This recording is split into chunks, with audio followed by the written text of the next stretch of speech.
भारत माता की जय, भारत माता की जय, भारत माता की जय, इंकलाब जिंदाबाद, इंकलाब जिंदाबाद, इंकलाब जिंदाबाद, वंदे मातरम, वंदे मातरम, वंदे मातरम, इंकलाब जिंदाबाद, इंकलाब जिंदाबाद, इंकलाब जिंदाबाद,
સતત ખરાબ પરિસ્થિતિનો સામનો કરી રહ્યો છે.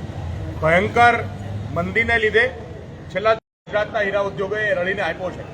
આવા વૈશ્વિક પરિસ્થિતિઓ જેવી કે વૈશ્વિક મંદી, સાથે સાથે યુદ્ધોની પરિસ્થિતિ, સિન્થેટિક ડાયમંડ અને લેબ ગ્રોન ડાયમંડને લીધે હીરાની જે વૈશ્વિક પ્રતિષ્ઠા હતી એ જે ઓછી થઈ છે, એના લીધે આજે હીરા ઉદ્યોગની જે ડિમાન્ડ છે, હીરાની ડિમાન્ડ છે, ઘટી છે.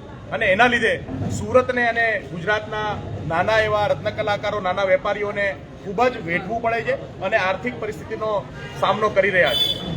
આજે દેશભરની અંદર મોંઘવારીની પરાકાષ્ઠા છે, બાળકોને ભણાવવા મુશ્કેલ બન્યા છે. બીજા ત્યારે હીરા ઉદ્યોગ ઊભો થઈ શકશે નહીં. વર્ષોથી જેમણે દેશને અને ખાસ કરીને ભાજપની જે તિજોરી છે, ભાજપને ચૂંટણી ફંડ સૌથી વધારે ગુજરાતના અને સુરતના હીરા ઉદ્યોગે આપ્યો છે. જ્યારે પણ ભાજપને જરૂર જણાય, મોદી સાહેબે હાથ લાંબો કર્યો, સુરતની સામે કશું નહીં બોલે. પણ આ બજેટની અંદર પણ હીરા ઉદ્યોગને ખૂબ મોટી આશા હતી. આ બજેટની અંદર પણ હીરા ઉદ્યોગ કેન્દ્રીય બજેટમાંથી કંઈક કશું મળશે એવી આશાએ બેઠો હતો. પણ એક ફૂટી કોણી પણ આ હીરા ઉદ્યોગને આ વખતના બજેટમાં પણ નથી મળી.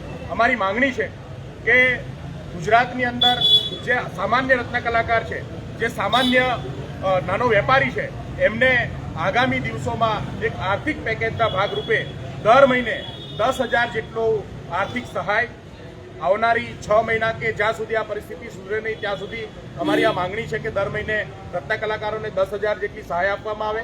સાથે સાથે સુરત મહાનગરપાલિકાની અંદર હીરાના ઉદ્યોગમાં જે કામ કરતા લોકો ઉપર પ્રોફેશનલ ટેક્સ લાગે છે એ પ્રોફેશનલ ટેક્સ છે એ નાબૂદ કરવામાં આવે એવી પણ અમારી માંગણી છે.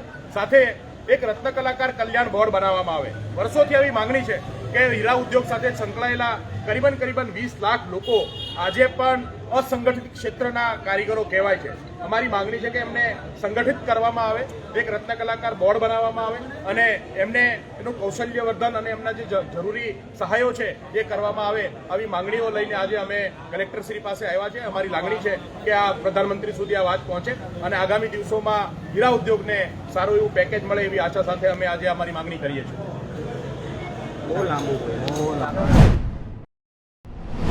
कहना चाहता हूं कि इस देश में हम रोजगार की चिंता करते हैं.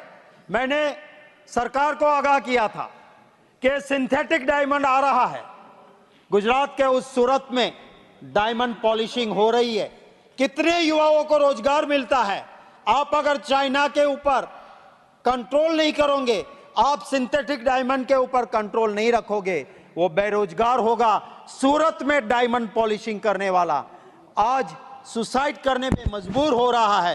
सावन के महीने में वहां पे कारखाने बंद हो रहे हैं. सरकार की नीतियों की वजह से ये सब